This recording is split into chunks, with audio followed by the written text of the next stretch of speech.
Peshorja. Alberto Villoldo, sociologu, psikologu e shkrimtari amerikan i shenjës peshores në librin e tij, 4 të njëjtat, tregon një udhëtar takon 2 gur gdhëndës dhe e pyet të parin çfarë po bën? Po gdhënd këtë gurin, ju përgjigj ai.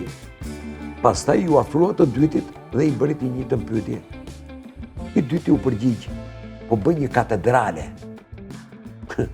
Pra, ata të dy po bënin të njëjtën punë, por njëri prej tyre i dha të drejtën vetes të ishte pjesë e një ëndre të madhe. Sipas mendimit tim, në këtë rast, si astrolog, pra duke u bazuar edhe ke mesazhi i yjeve, ju të dashurët peshore, në muajt në vazhdim, duhet jeni si ai gurgdhënd si i dytë.